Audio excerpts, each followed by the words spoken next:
Assalamualaikum warahmatullahi wabarakatuh. Perkenalkan, nama saya Erna Laila Sari dengan NIM 12120600028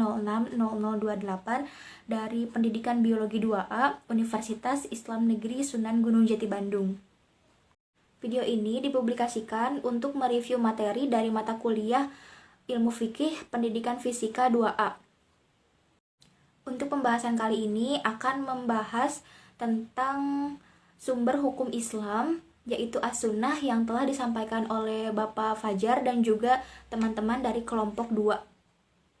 Sunnah, menurut para ulama, sering disebut dengan sumber hukum yang kedua umat Islam setelah Al-Quran.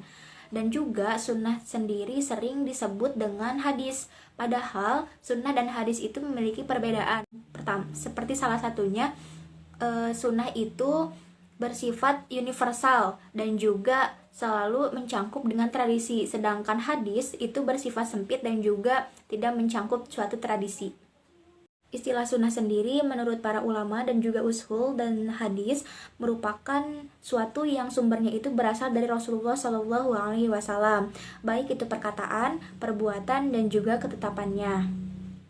Karena pada dasarnya sunnah itu merupakan sebagai hukum Islam yang kedua. Nah, tentang sumber hukum Islam yang kedua itu ada pada surat Al-Imran ayat 179 yang artinya, karena itu berimanlah pada Allah dan Rasulnya. Dan jika kamu beriman dan bertakwa pada Allah dan Rasulnya, maka bagimu pahala yang besar. Sunnah juga berfungsi sebagai bayan atau penjelas dari Al-Quran. Maka dari itu ada 4 fungsi sunnah sebagai bayan atau penjelas Al-Quran. Yang pertama itu adalah bayan takriri atau takkid. Yang kedua adalah bayan tafsir. Yang ketiga ada bayan tasri'i dan atau al-ziyadah. Yang keempat itu ada bayan al-tagir atau al-nas.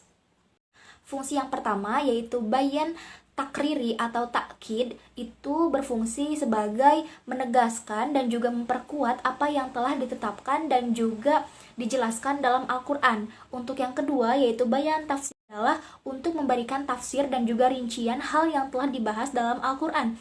Untuk yang ketiga adalah bayan tasyri'i atau al-ziyadah untuk membentuk suatu hukum dalam Quran yang esensinya itu bersifat khusus pada permasalahan. Yang keempat itu ada bayan al-tagir atau al-nas, yaitu berfungsi untuk melakukan suatu perubahan pada ketetapan Al-Quran. Mengapa begitu? Karena seperti yang kita ketahui bersama, kalau misalkan sunnah itu merupakan suatu kebiasaan yang dilakukan oleh Rasulullah SAW.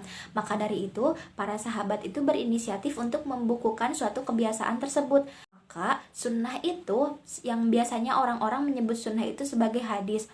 Maka hadis tersebut merupakan suatu produk yang dijadikan sebagai sumber hukum. Maka dari itu, untuk mengantisipasi dari pemalsuan suatu hadis juga memiliki beberapa tingkatan. Yang pertama itu adalah sahih, doif, dan juga maudhu. Kalau sahih itu merupakan suatu yang diyakini keberadaannya atau yang dilakukan benar-benar dilakukan oleh Nabi Shallallahu Alaihi Wasallam seperti akhlak, akidah, dan juga ibadah.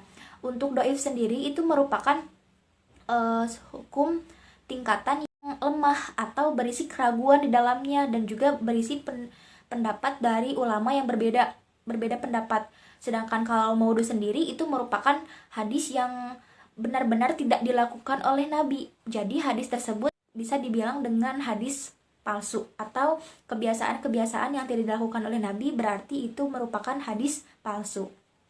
Cara membedakan antara hadis palsu, hadis sahih, dan juga hadis doif itu dengan cara melihat dari buku dan juga dari perawinya. Karena riwayat yang baik itu pasti asal mulanya itu berasal dari Allah SAW, lalu pada sahabatnya, pada tabi'in 1, tabi'in 2, dan juga tabi'in. Karena periwayatan yang baik itu adalah riwayat yang meneliti dan juga membuktikannya serta ditulis ke dalam buku, seperti halnya imam yang kita ketahui semuanya seperti Imam Bukhari, Imam Muslim, Dawud, dan juga yang lainnya.